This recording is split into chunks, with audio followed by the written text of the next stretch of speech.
Hey everybody, my name is Eric. Um, this is just kind of my own personal little audio video diary, kind of to document what I've been through. Um, I know that it probably won't get a lot of views, but hopefully, if somebody sees it and it helps you, or you've been through something similar, feel free to reach out and shoot me a message, and I hope that I can help you. Um, I'm 22 years old. And I have been through quite a lot, as I'm sure you can already see.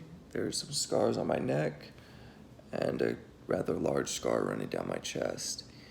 I've had a couple open heart surgeries, emergency spinal surgery, several procedures, well over a dozen, plenty of CTs, MRIs, x-rays, in order to diagnose and combat a mystery illness that has been plaguing me for about 2 years now. We don't know what it is. It's not identical to anything.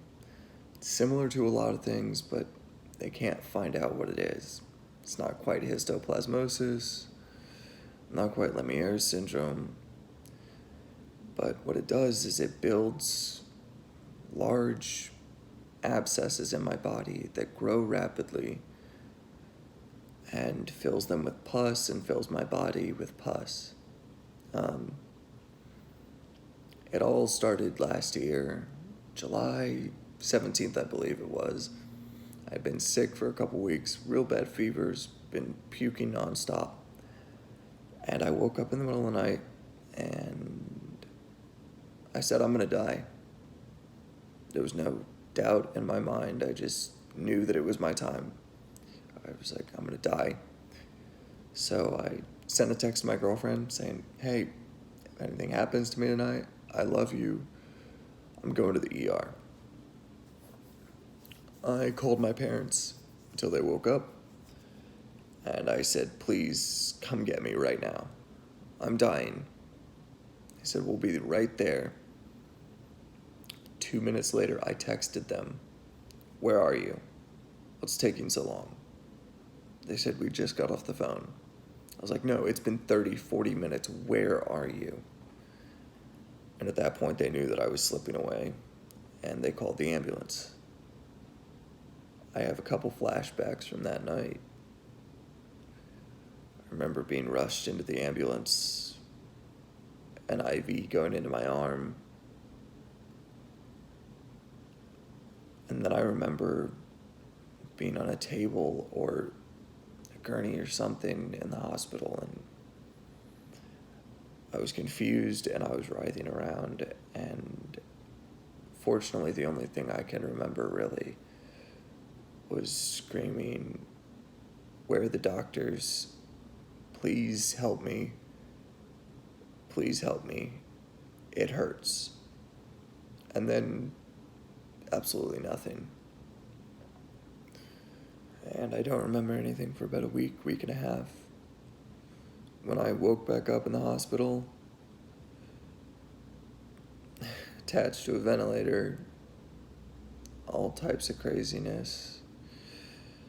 I was strapped down to the bed because in my sleep I was trying to tear out the chest tubes and, I don't know, protect myself. But it was one of the most interesting and painful experiences I've ever had to deal with.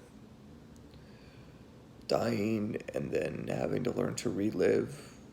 When you're 22 years old and you have to learn to feed yourself again, to talk, to walk, to use the restroom, it's very difficult.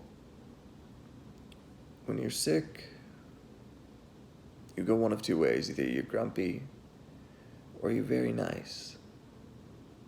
But what people don't know is when you're nice, it's because you have to be. You get a double dose. Not only are you sick, but you have to be strong for everybody else around you. And it's just, sometimes it feels not worth it.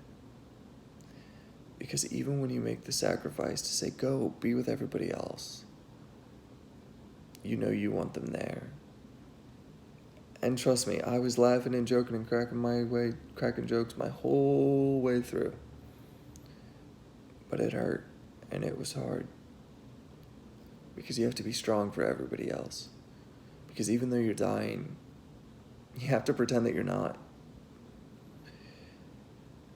And it gave me a lot of time to think, a lot of time to reminisce, and just a lot of time to set things in order in my mind, per se. Nothing quite gives you a paradigm shift like dying.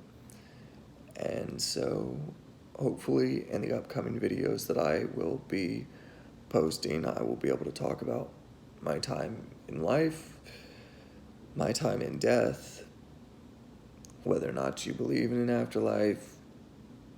I mean, I go both ways personally, but I'd like to share about my time in life, my time in death, and some of the philosophies that I have developed before my death and refined as a byproduct of it.